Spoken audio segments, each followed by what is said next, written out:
Hi there. My husband helped with pounding the stuffed chicken breast and his chest about how good he is at his talent. Stay tuned and you will see what I mean. Here's what we are going to use to stuff our breasts. No, not our brassieres with tissue paper. Just kidding. I browned in a skillet a half cup of ground pork sausage. I drained off the fat. Then I added to the skillet with the sausage a fourth cup each of chopped fresh walnuts, fresh chopped cranberries, and chopped macadamia nuts.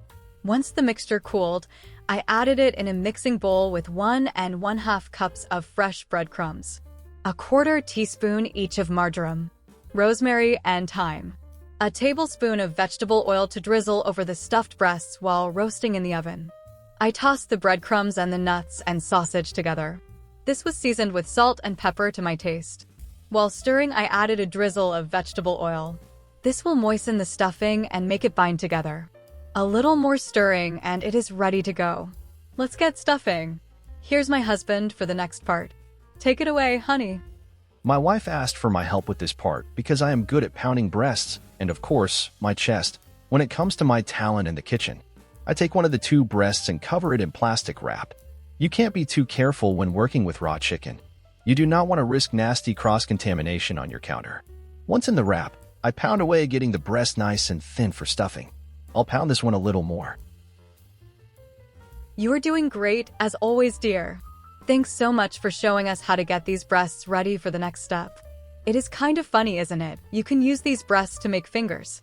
Chicken, that is. Here is the next step. I grab the stuffing and mush it into a ball. I take the chicken breast and, on a cutting sheet, shape the pounded breast to wrap it around the stuffing. Then I squeeze the breast and place it into a skillet that was coated with vegetable oil.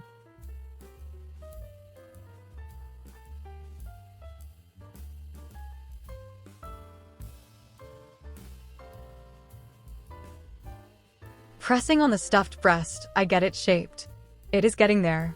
In the skillet it goes, and I repeat these steps with the second chicken breast. This one looks pretty good, if I say so myself.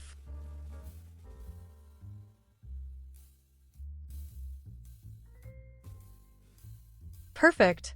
I left a little stuffing to surround the stuffed chicken breasts. This will soak up the juices as the breasts cook. I will cover these with foil and let them rest in the refrigerator for 15 minutes while I make the apple glaze to top them with. The glaze is a mixture of about 2 cups of apple juice and a tablespoon of butter with a tablespoon of powdered poultry gravy mix. I drizzle some vegetable oil over the breasts and sprinkle some garlic powder over them as well. On goes the foil, and the skillet is placed into the oven for about 40 minutes at 350 degrees Fahrenheit. Now let's get blazing on the glazing. The glazing comes to a boil.